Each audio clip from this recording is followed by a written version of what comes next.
नमस्कार। प्रोग्राम जम्मू आजकल में एक बार फिर आपका स्वागत है और मैं हूं दर्शपाल गुप्ता। पाकिस्तान के वित्त मंत्री ने अपनी एक बैठक में कहा कि भारत से हमें कॉटन और शुगर लेने चाहिए, लेकिन थोड़ी देर बाद जब उनकी कैबिनेट मीटिंग हुई तो उन्होंने इनकार कर दिया, हम भारत से तब तक कुछ नहीं लेंगे जब तक जम्मू कश्मीर का विशेष दर्जा बहाल नहीं होता।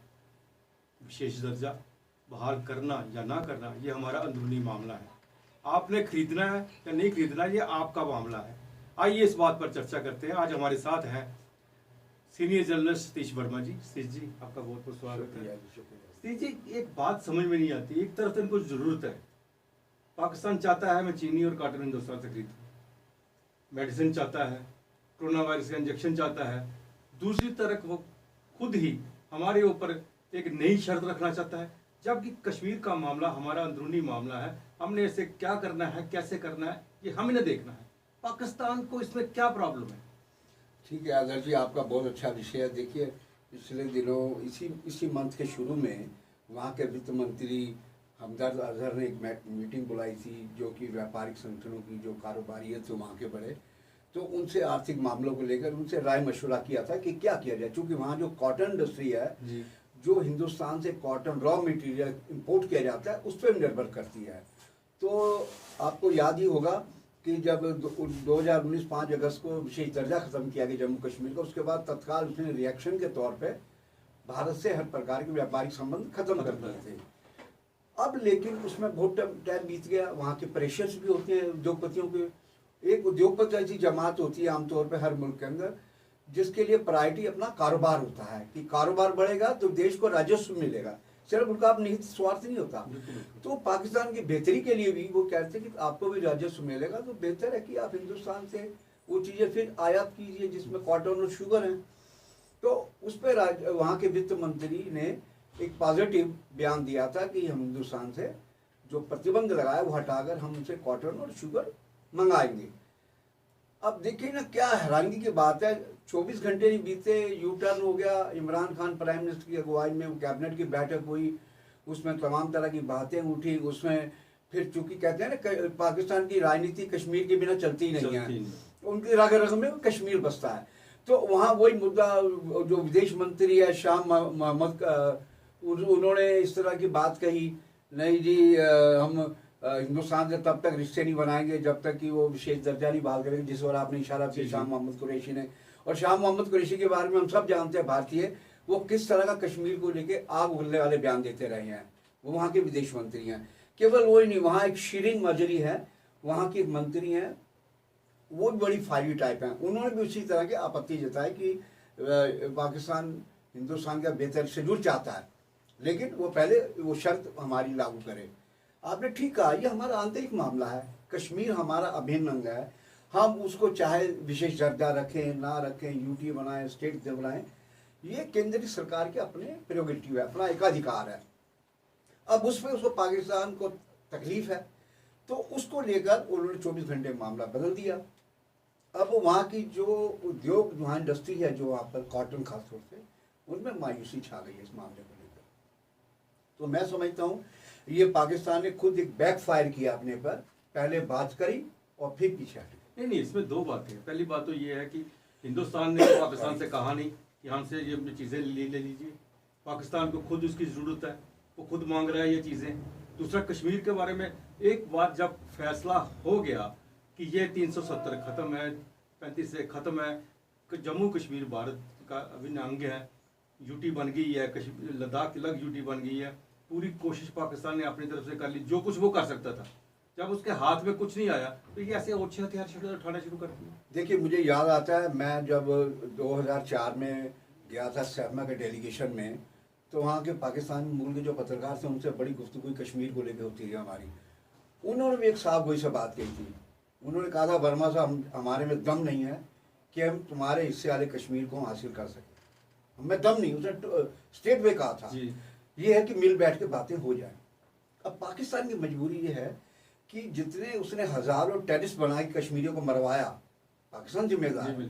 जिनके हाथ में कलम किताब होनी चाहिए थी, जिन्होंने IAS बनना था, जिन्होंने इंजीनियर डॉक्टर बनना था, उनको गुमराह करके पाकिस्तान और उनके जो गुर्गे घाटी में बैठे हैं, अलगाववादी है, दूसरा OGW है, वो उनको मरवाने में अभी भी लगे हुए हैं। जी ये बदकिस्मती है कश्मीरी उन युवाओं की, कम उम्र के घर से भाग जाते हैं, मिलिटेंट बन जाते हैं। तो पाकिस्तान को लगता है कि अगर हमने इंपोर्ट कर लिया तो जो हम कश्मीरियों को मूर्ख बना रहे हैं इतने सालों से, तो कश्मीरी तो हमारे पीछे पड़ जाएंगे कि आपने तो हमें मुफ्त में मरवाया।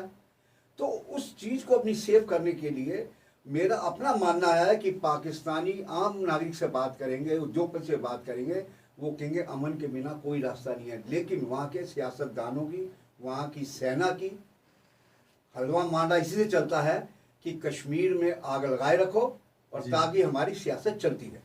जी, एक तरफ तो सीज फायर कर रहे हैं, दूसरी तरफ ये आतंकवादी को भेज रहे हैं। अब हद तो ये हो गई है, छोटे छोटे लड़के भी हथियार उठा रहे हैं और मारे जा रहे हैं।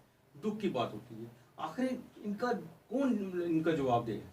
नहीं, आपने बिल्कुल ठीक कहा। देखिए, हालांकि पिछले 1.5 महीने से जो DGMO दोनों मुल्कों की बात हुई थी, और आपको ये भी याद होगा अच्छी तरह कि सन 2003 में पहला समझौता हुआ था सीज फायर का, लेकिन वो सीज फायर का समझौता इन्होंने तोड़ दिया था, लगातार तोड़ते आ रहे थे। अब कहीं ना कहीं ट्रैक टू डिप्लोमेसी की बात हो रही थी, बैकडोर बात हो रही थी, तो उसके बाद तय हुआ कि सरहद पर एक भी गोली चलेगी। अच्छी बात है कि पिछले करीब 1.5-2 महीने से एक भी गोली नहीं चली। लेकिन ये भी कड़वा सत्य है कि पाकिस्तान की ओर से साजिशें अभी भी लगातार जारी हैं। वो ड्रोन के जरिए रैकी कराना, हथियार भेजना, ड्रग्स भेजना, घुसपैठ की कोशिशें करना, वो जो उसका हिडन एजेंडा है वो लगातार जारी। और जिस ओर आपने इशारा किया, जो मासूम बच्चे, नौनिहाल छोटे छोटे बच्चे जिनको जो पढ़ाई कर रहे हैं, कंप्यूटर पढ़ रहे हैं, जो कलम दवा से अपना भविष्य बना रहे हैं, उनको इस तरह से ब्रेन वॉश किया जाता है आज़ादी के नाम पर। जी देखिए, स्पेशल दर्जा ख़त्म कर दिया। वो जो घाटी में उनके गुर्गे बैठे हैं जी, और सोशल मीडिया, जो पाकिस्तान सोशल मीडिया के जरिए जहर फैला रहा है, जहर तंत्र फैला रहा है, उसके जरिए वो गुमराह हो रहे हैं।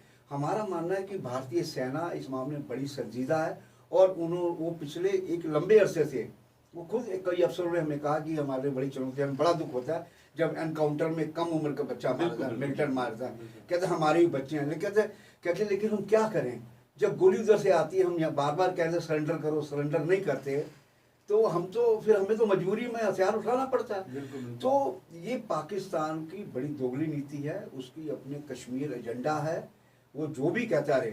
और ये जो आपने जिसकी बात, जहाँ से शुरू बात की, कॉटन और शुगर की जी, ये उसकी मिसाल है। देखिए, उसका वित्त मंत्री खुद कह रहा है कि भाई हमारा उद्योग ठंडा पड़ा पिछले 2 साल से, करीब 2 साल से कॉटन इंडस्ट्री तबाह हो रही है। और जब उसने बयान दिया था, वहाँ उम्मीद जगी थी कि एक पॉजिटिव स्टेप हो रहा है पाकिस्तान की ओर से हिंदुस्तान के प्रति, और वहाँ से कॉटन आएगा तो हमारी जो बंद पड़ी, जो हमारी मिलें हैं, वो चलेंगी, कपड़ा बनेगा, हम दुनिया भर में उसको एक्सपोर्ट करेंगे। लेकिन वो चीज़ नहीं हो पाई। एक तरफ तो हम फिर उसी बात पे आते हैं कि सीज फायर की बात की जाती है, दूसरी तरफ मैं आखिर में ये आपसे जानना चाहूँगा, सरहद पर अभी भी सुरंगें मिल रही? बिल्कुल बिल्कुल, ये उसकी साजिश का हिस्सा है, जितनी खुफिया सुरंगें। और देखिए, सबसे बड़ी मैं मुबारक दूंगा जो हमारे IB के पास जो ग्रामीण रहते हैं, जो खेती करते हैं जी, वो इतने सतर्क हैं कि BSF को वही बताते हैं जी, ये बड़ी अच्छी बात है। बस देखिए ना, उनके अंदर देश सेवा कितना बड़ा जज्बा भरा हुआ है कि पाकिस्तान की गोली भी खाते हैं और पाकिस्तानी की साजिशों को भी वो बेनकाब करते हैं। तो वो BSF को बताते हैं। और जितनी ट्रलें मिली हैं, हमने सब पे कवर किया, आपने भी कवर किया, और आपको हम सबको पता है कि जो सरहदी गांव के जो किसान हैं, लोग हैं, उनको पता चलता है, इमीडिएट वो पुलिस को, DSF कहते हैं, वो ट्रल को पकड़ा जाता है। लेकिन असली बात है कि पाकिस्तान जो है वो साजिशों से कभी बाज नहीं आ सकता। जिस प्रकार हमारी भारतीय सेना परिंदा नहीं पर मार सकता LOC पे, वहाँ पर उसकी इतनी औकात नहीं पाकिस्तान की सेना की कुछ हरकत करके दिखा दे। लेकिन IB में कहीं ना कहीं लग रहा है कुछ ना कोई कमी पेशी है, जिस वजह से वो सुरंगें बनाने में कामयाब हो जाते हैं। लेकिन ये अच्छी बात है, उसकी कमी पूर्ति हमारे सीमांत लोग करते हैं, जो समय रहते हैं बता देते हैं कि सुरंगें बन रही। बिल्कुल सही कहा आपने। ये तो वो बात है कि सीज फायर जितना मर्जी करो, लेकिन इसने पाकिस्तान ने अब पंगे जो करने हैं करने ही हैं। उन्होंने आतंकवादी को यहाँ पे भेजने हैं। वही सपोजिए को जितना मर्जी दूध पिलाओ, बिल्कुल तो काटने पे दूसरे छोड़ना नहीं, काटना ही काटना, क्योंकि उसका स्वभाव है। जी, आप हमारे स्टूडियो में आए, बातचीत के लिए बहुत बहुत धन्यवाद। आज के लिए बस इतना ही, अगले प्रोग्राम में फिर आपसे भेंट होगी, तब तक इजाजत दीजिए, नमस्कार।